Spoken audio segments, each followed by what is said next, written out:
Ma femme infidèle a fait une dépression nerveuse après que son amant a refusé de s'engager, et maintenant elle veut revenir, mais pour moi, c'est fini. Je suis un homme de 50 ans, marié à ma femme amie, 48F, depuis plus de 2 décennies, 23 ans pour être plus précis. Nous avons aussi 3 enfants ensemble, dont l'aîné a 22 ans et le plus jeune presque 18. Nos enfants sont Rachel, 22F, Jake, 19h, et Ava, 17-18F. Récemment, Amy m'a avoué qu'elle me trompait avec un collègue, Matt, 27H. J'utilise de faux noms ici pour des raisons évidentes. Il y a une semaine, elle m'a fait asseoir et m'a dit qu'elle était avec Matt depuis 2 ans maintenant, et qu'elle se sentait enfin prête à me le dire et à passer à l'étape supérieure avec lui. Tous nos enfants sont assez grands, et Ava sera majeure dans 2 mois, donc elle pensait que c'était le moment parfait pour me dire la vérité. J'ai été dévasté quand elle me l'a annoncé, et je suis reconnaissant qu'aucun de nos enfants n'ait été là pour me voir fondre en larmes et craquer complètement lorsqu'elle a avoué, car je suis sûr qu'ils n'auraient pas aimé voir ça. Rachel a déménagé pour son travail après l'université, Jake est à la fac, et Ava était chez une amie ce jour-là, donc nous avions la maison pour nous. Je suis sûr que c'est la raison pour laquelle Amy a choisi ce jour-là pour me dire la vérité. Elle a essayé de me réconforter pendant que je pleurais et la suppliais de ne pas partir et de donner une autre chance à notre mariage, mais elle m'a dit qu'elle ne pouvait plus rester avec moi et perdre plus de temps coincée dans un mariage sans amour. Mon monde entier s'est effondré ce jour-là, donc naturellement, ma première réaction a été d'essayer de la faire rester et de nier tout ce qu'elle me disait. J'apprécierais donc que personne ne me juge. Tout a été dit dans un moment de faiblesse.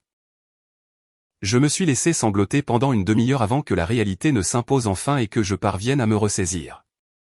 Pendant tout ce temps, Amy me tapotait le bras en disant des choses comme « ça va aller » et « tu trouveras quelqu'un », me traitant comme un petit chiot blessé et non comme son mari qu'elle avait trompé puis largué après 23 ans de mariage.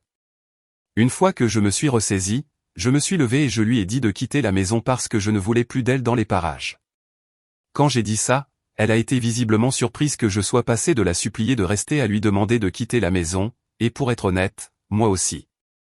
Mais je l'ai dit quand même. Si elle avait quelque chose à dire à ce moment-là, elle ne l'a pas fait et est partie en silence après avoir ajouté quelques affaires dans un sac de sport déjà prêt. Je savais qu'elle avait déjà prévu de partir et qu'elle avait anticipé cela. Elle est ensuite partie après un câlin de côté maladroit que je n'ai même pas rendu, restant là, raide comme une statue. Après le départ d'Amy, je crois que j'ai dû pleurer comme un bébé pendant les 2 heures qui ont suivi, jusqu'au retour d'Ava.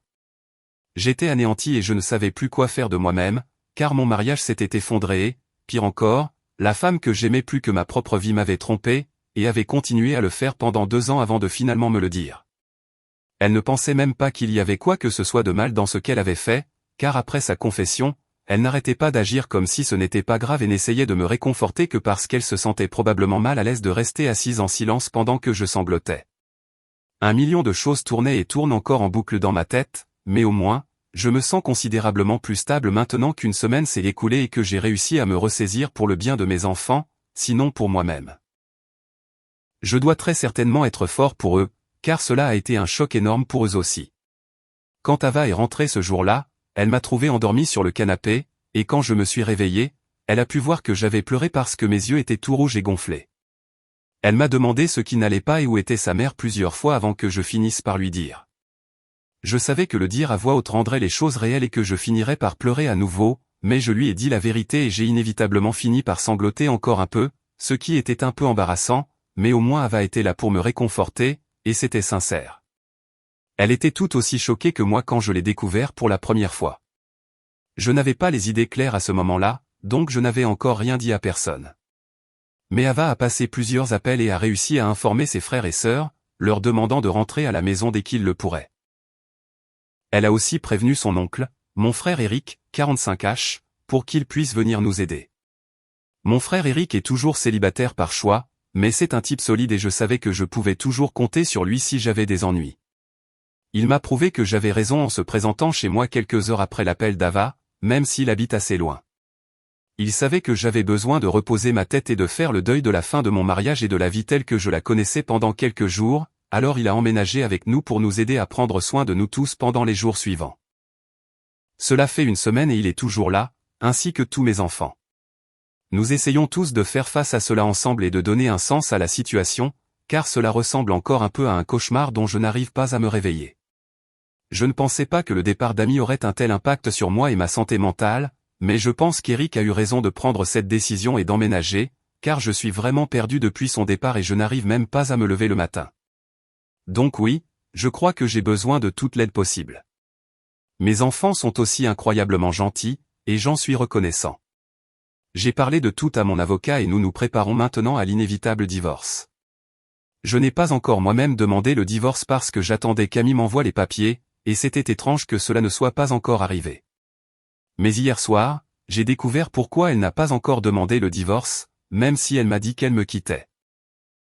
Hier, très tard dans la nuit, j'ai reçu un appel d'Amy et j'ai été choqué, car nous ne nous étions pas parlé depuis son départ et je n'avais aucune idée de la raison pour laquelle elle m'appellerait à l'improviste après presque une semaine.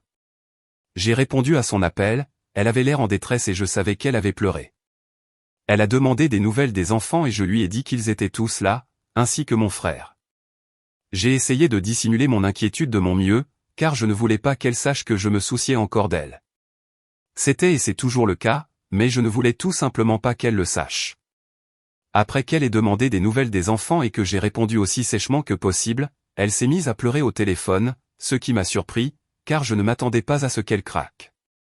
C'est elle qui m'a trompé puis quitté, donc ça n'avait pas de sens qu'elle pleure. Je n'ai pas pu m'en empêcher, avant de m'en rendre compte, je lui ai demandé si elle allait bien. Alors elle m'a dit que Matt l'avait repoussée quand elle avait demandé à emménager avec lui le jour où elle a quitté notre maison. Apparemment, il n'était pas prêt pour une relation et s'amusait juste avec elle. Il lui a dit en face qu'il était encore jeune et voulait s'amuser autant que possible avant de finalement se poser. Et bien qu'Amy soit séduisante pour son âge, elle a presque 50 ans et 3 enfants, et ce n'est pas son idée de la femme idéale pour son avenir, car il veut des enfants et une longue vie devant lui avec celle qu'il choisira d'épouser. En raison de l'âge d'Amy, un avenir n'est pas quelque chose qu'elle peut lui offrir, c'est pourquoi il ne pense pas qu'ils devraient avoir une vraie relation ou emménager ensemble. Donc, non seulement Matt n'est pas prêt pour une relation, mais même s'il l'était, ce ne serait pas avec Amy. Et maintenant, elle faisait une dépression nerveuse à ce sujet parce qu'elle n'avait nulle part où aller. Elle a pleuré au téléphone pendant environ 15 minutes parce qu'elle savait maintenant qu'elle avait gâché sa vie avec cette liaison, et honnêtement, j'étais vraiment satisfait de ce qui se passait. Elle m'a dit que nos enfants ne lui parlaient plus et l'avaient tous bloqué partout sans un mot, et qu'elle vivait dans un hôtel depuis une semaine parce qu'elle ne savait pas si je la soutiendrais ou non et avait trop peur de me le demander. Elle avait finalement craqué et m'avait appelé hier parce qu'elle ne savait plus quoi faire d'autre et, évidemment, elle ne pouvait pas vivre à l'hôtel éternellement. Maintenant, elle m'appelait pour me demander si je la laisserais vivre avec moi et lui donnerais une autre chance. J'ai été abasourdi par le culot de me demander une telle chose, et en quelques secondes, toute mon inquiétude et ma tristesse ont disparu pour être remplacées par de la colère, ce qui aurait vraiment dû arriver il y a longtemps.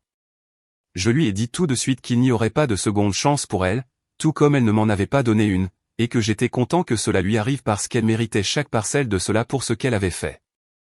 J'ai ensuite raccroché sans attendre de réponse et j'ai éteint mon téléphone pour pouvoir dormir sans penser à elle. J'étais vraiment furieux qu'elle ait même pensé une seconde que, même après ce qu'elle avait fait, elle pouvait simplement revenir en courant vers moi et que j'arrangerais la situation pour elle, comme toujours. Nous avons eu beaucoup de hauts et de bas au fil des ans dans notre mariage, comme n'importe quel autre couple marié, mais j'avais toujours essayé de régler chaque dispute, même si elle s'excusait rarement. C'était toujours moi qui courais après elle et essayais de me faire pardonner, même si je n'étais pas en tort. Mais j'en avais assez. Je ne pouvais pas passer outre. Je ne pouvais pas oublier ça, et je ne le voulais certainement pas, car c'était la prise de conscience dont j'avais besoin. J'avais toujours aimé ma femme plus qu'elle ne m'aimait et plus qu'elle ne méritait d'être aimée, mais c'était fini maintenant. Je ne pense pas avoir mal agi en lui demandant de quitter la maison et en refusant de la laisser revenir, car après tout, la maison est techniquement la mienne puisque c'est moi qui l'ai achetée, donc elle est légalement ma propriété et elle ne peut pas me forcer à la laisser y vivre. Mais elle essaie de me manipuler pour me faire croire que je suis cruel avec elle. Après avoir finalement rallumé mon téléphone ce matin, j'ai trouvé plusieurs textos d'elle qu'elle avait envoyés la nuit dernière après notre appel. Elle était furieuse et se comportait en victime, car apparemment j'étais égoïste et ne pensais pas du tout à elle, ce qui est une chose tellement étrange à dire après qu'elle m'ait trompé. Elle m'accuse aussi de monter les enfants contre elle, ce qui n'est tout simplement pas vrai, car jusqu'à ce qu'elle m'en parle, je ne savais même pas qu'il l'avait bloquée et refusait de lui parler. Donc je ne pense pas que ce soit de ma faute du tout. En fait, je ne vois vraiment pas pourquoi quoi que ce soit de tout cela serait de ma faute. C'est peut-être la colère qui parle, mais il semble tout simplement insensé qu'elle m'accuse d'être égoïste parce que je ne veux pas donner une autre chance à notre mariage après qu'elle m'ait trompé, et que, lorsqu'elle s'est fait rejeter, elle soit revenue en rampant vers moi en pensant que je la reprendrais sans hésiter. Je ne pense pas être en tort du tout, et je voulais aussi m'assurer que je ne suis pas inutilement cruel par colère dans cette situation, alors je me tourne vers vous maintenant. Suis-je en tort de refuser de laisser ma femme revenir vivre avec moi après qu'elle m'ait trompé avec son collègue? Mise à jour 1. Salut tout le monde. D'abord et avant tout, un immense merci à chaque personne qui a pris le temps de répondre à mon post original.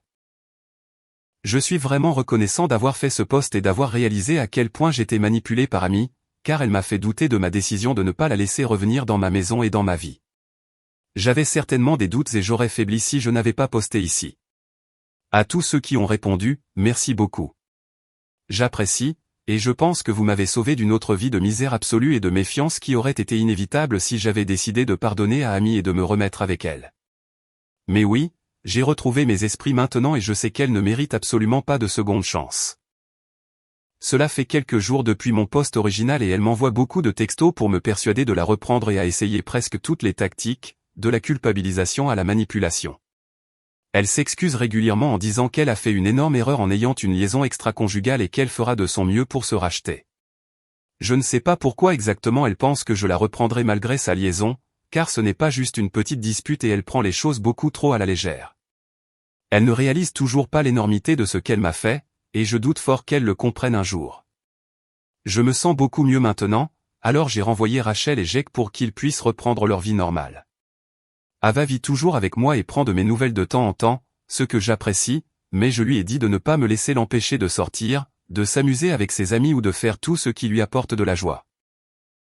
Je sais que c'est une période difficile pour nous tous, mais nous nous en sortirons tous un jour, et elle est censée déménager pour l'université à l'automne, donc je veux qu'elle profite au maximum de son temps ici. Mon frère vit toujours avec nous, cependant, et j'en suis vraiment reconnaissant. J'ai parlé en détail de l'impact émotionnel de la liaison et du départ d'Amy, mais il y a aussi des activités quotidiennes pratiques qui ont également été affectées par son départ. Cela semble un peu trivial, mais c'est aussi un rappel constant de son absence. Maintenant qu'Amy est partie, il fallait que quelqu'un reprenne sa part des tâches ménagères. C'est elle qui faisait habituellement toute notre lessive parce qu'elle disait qu'elle aimait ça. Les enfants et moi nous occupions de garder la maison propre, de sortir les poubelles et de faire la vaisselle, et Amy faisait la lessive et la cuisine parce que c'est ce qu'elle aimait faire. Mais maintenant, c'était à moi et à Eric de prendre le relais, car Ava était occupée avec sa propre vie et je n'allais pas la garder à la maison juste pour aider aux tâches ménagères. Mon frère a été une bénédiction depuis qu'il est arrivé ici, et même s'il n'est pas très émotif ou affectueux, il a été là pour moi et m'a fait sentir que je pouvais lâcher un peu prise, ce dont je pense avoir vraiment eu besoin. Je sais qu'il devra retourner à sa vie à un moment donné, mais j'ai de la chance qu'il soit là pour moi maintenant. En ce qui concerne l'aspect juridique, mon avocat et moi avons déjà demandé le divorce. Nous avons déposé la requête hier, après avoir réalisé que, maintenant qu'Amy n'avait nulle part où aller, elle n'allait plus demander le divorce parce qu'elle voulait revenir. Elle recevra les papiers dans quelques jours et alors la vraie bataille commencera. C'est déjà épuisant pour moi d'y penser, alors je ne peux qu'imaginer à quel point ce sera mentalement éprouvant quand je devrai réellement tout traverser.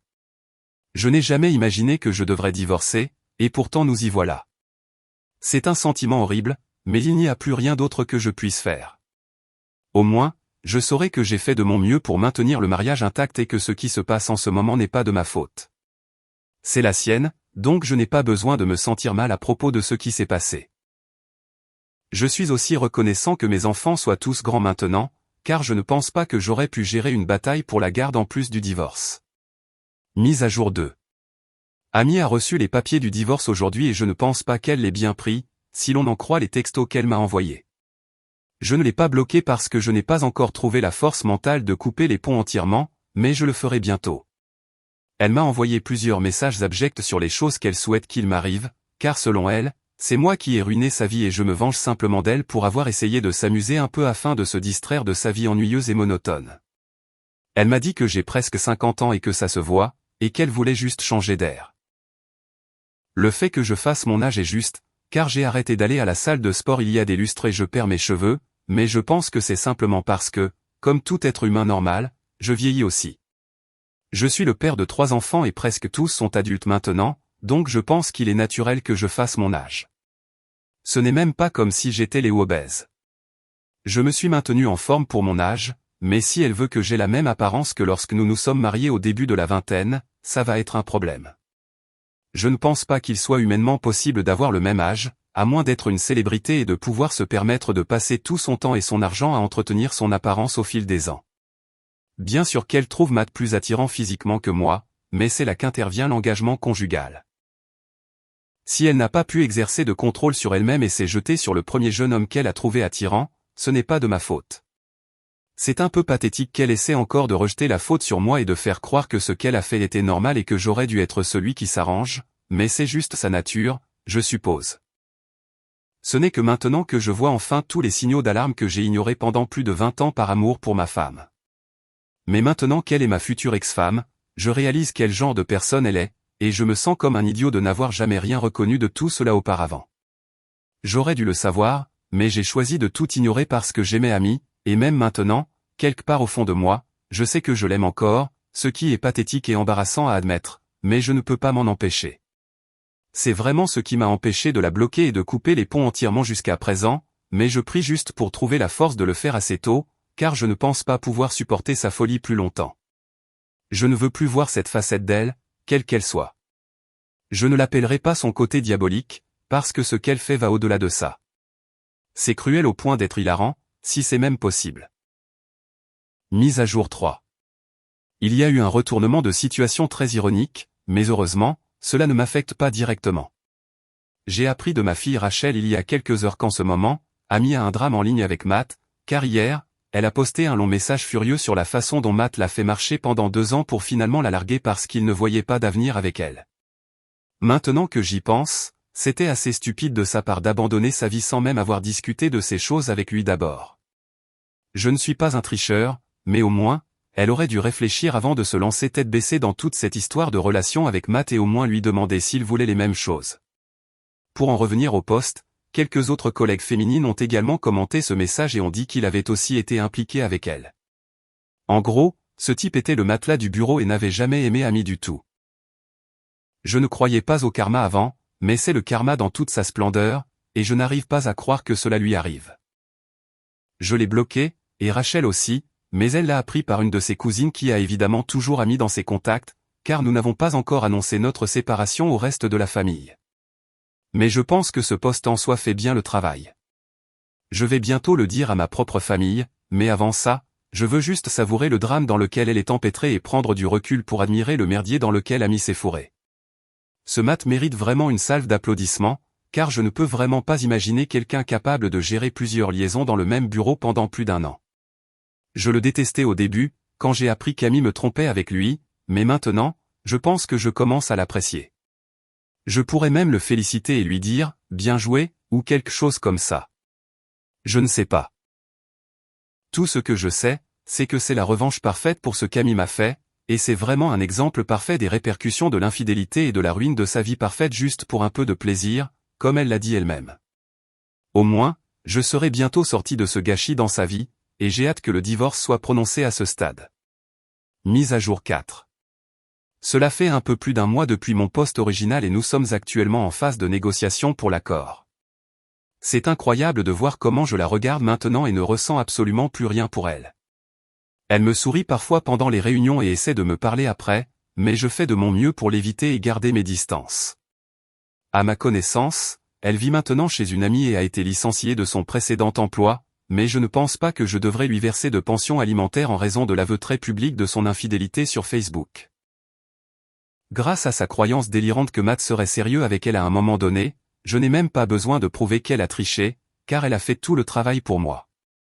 Mes enfants ne lui parlent toujours pas et nous aimons faire comme si elle n'existait plus. Je sais que ce n'est pas exactement sain, mais nous y penserons plus tard, quand un peu de temps aura passé. Pour l'instant, c'est beaucoup trop frais pour en discuter.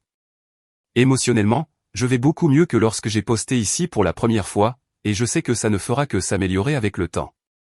Je vais probablement commencer une thérapie dans quelques jours, une fois que j'aurai plus de temps après la finalisation du divorce, et peut-être que cela m'aidera à me sentir bien avec tout ça un jour.